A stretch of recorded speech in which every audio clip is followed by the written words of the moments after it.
আসসালামু আলাইকুম। কেমন আছেন সবাই? নতুন আরও একটি ভিডিও নিয়ে হাজির হয়ে গেলাম বেশ অনেক দিন পরে। এত লম্বা গ্যাপ এর আগে কখনোই আর হয়নি। তো এবার বড় একটা গ্যাপ চলে এসেছে। তো যাই হোক, মানুষের জীবনে উত্থান-পতন সবকিছু মিলিয়েই হচ্ছে জীবন। তো পরীক্ষা শেষে অনেক ঘোরাঘুরি আনন্দ করেছি আমরা আলহামদুলিল্লাহ। তো বার্ষিক পরীক্ষা শেষ হওয়ার পর থেকে শুরু হয়েছে আমাদের এই অবস্থা, ঘোরাঘুরি, বিয়ে খাওয়া।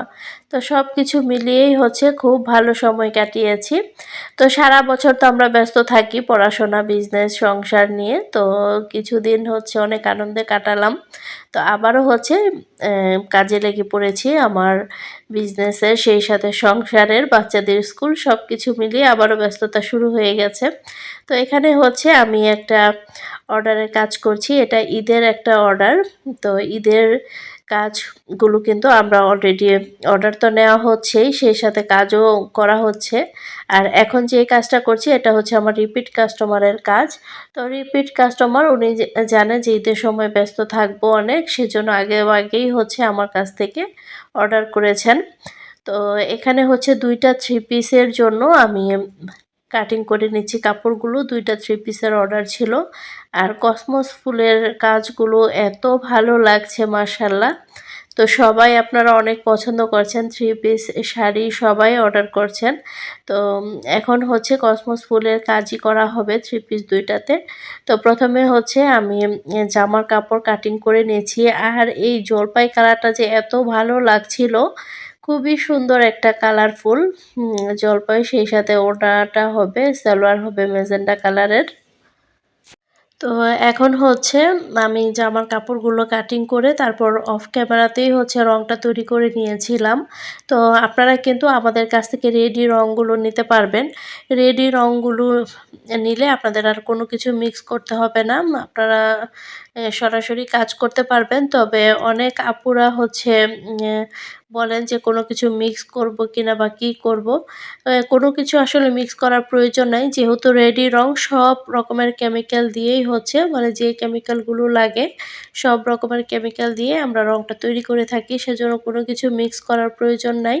তবে আপনারা সাথে যদি মনে করেন যে কাপড়ের ধরন অনুযায়ী রংটা একটু ঘন হয়ে গেছে, সেক্ষেত্রে মিডিয়া দিয়ে একটু পাতলা করে নিতে পারেন।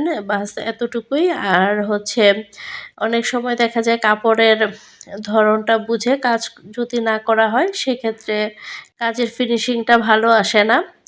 তো যাই হোক, কথা বলতে বলতে কাজ করে নিচ্ছি।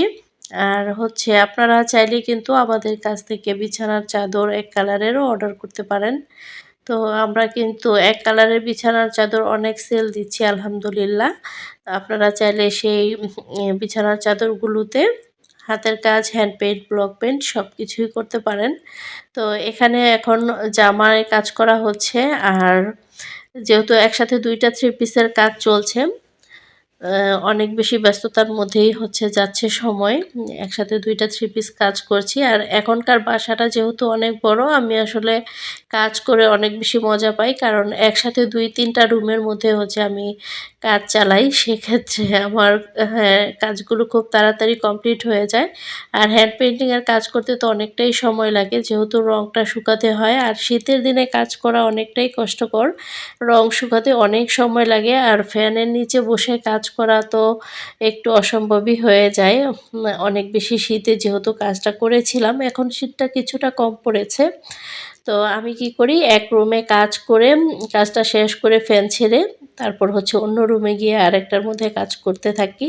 তো এভাবে করে কাজ করছি। আসলে বাসার মধ্যে কাজ করলে যদি জায়গা না থাকে তাহলে মন মতো করে কাজ করা যায় না। এতক্ষণ পর্যন্ত যারা আমার ভিডিওর সাথেই আছেন সবার কাছে রিকোয়েস্ট থাকবে, দয়া করে আমার ভিডিওতে একটি লাইক দিয়ে দিবেন। চ্যানেলে নতুন হয়ে থাকলে চ্যানেলটিকে সাবস্ক্রাইব করে আমার সাথেই থেকে যাবেন। আর অলরেডি যারা সাবস্ক্রাইব করেছেন সবাইকে অসংখ্য ধন্যবাদ জানাচ্ছি। একজন আপু কমেন্ট করেছিলেন আমি কিভাবে সাদা রং তৈরি করি সেটা যেন ভিডিওতে দেখাই। তবে এখন যেহেতু ভিডিওটা আগে করে ফেলেছি, সেজন্য আজকের ভিডিওতে দেখাতে পারছি না, তবে নেক্সট ভিডিওতে ইনশাল্লাহ দেখাবো কিভাবে আমি সাদা রং তৈরি করি। আর আমি যেভাবে রং তৈরি করি, যে রংগুলো দিয়ে কাজ করি, এগুলো কিন্তু একদম কালার গ্যারান্টি। আপনার ড্রেস নষ্ট হয়ে যাবে, কিন্তু হ্যান্ড পেইন্টিংয়ের যে কালারগুলো, এগুলো কিন্তু কিছুই হবে না। আর আমার আম্মুর জন্য যে শাড়ি আমি তৈরি করি, দেখা যায় আম্মু এই শাড়িগুলো আমাদের ওয়াশিং মেশিনে দিয়ে ওয়াশ করে, তারপরেও কিন্তু কালারগুলো কিছু হয় না। কিন্তু আপনাদেরকে আমি সাজেস্ট করব ওয়াশিং মেশিনে না দেওয়ার জন্য। হ্যান্ড পেইন্টিংয়ের পোশাকগুলো নিজের হাতে পরিষ্কার করাটাই ভালো। আর অবশ্যই উল্টা পাশে আয়রন করে নেবেন, এতে করে আপনার রংটা অনেক বেশি দীর্ঘস্থায়ী হবে। তো কথা বলতে বলতে কিন্তু আমি কাজটা করে নিয়েছি। যেহেতু একসাথে ২টা থ্রি পিসের কাজ করা হয়েছে, অনেকটা সময় লেগেছে। আর সব কিছু ডিটেলসে শেয়ার করিনি, অফ ক্যামেরাতেও অনেক কাজ করেছি আমি। অনেক আপুরাই আমার নতুন বাসার ভিডিও দেখতে চান, নতুন বাসাটাকে আমি কিভাবে সাজিয়েছি দেখতে চান। ইনশাল্লাহ আপনাদের সাথে আমি এক এক করে আমার নতুন বাসার ট্যুর ভিডিও শেয়ার করব। তো আপনাদের কাছে আমার এই ড্রেসের লুকটা কেমন লেগেছে অবশ্যই কমেন্টে জানাবেন। এর আগে অনেক কাজ করেছি, তবে প্রথমবার এই কালারের মধ্যে করেছি। মাশাআল্লাহ, আমার চোখ জুড়িয়ে যাচ্ছে, এত সুন্দর। তো সামনাসামনি দেখতেও কিন্তু খুবই সুন্দর। আপনাদের মূল্যবান মতামত কমেন্টে জানাবেন।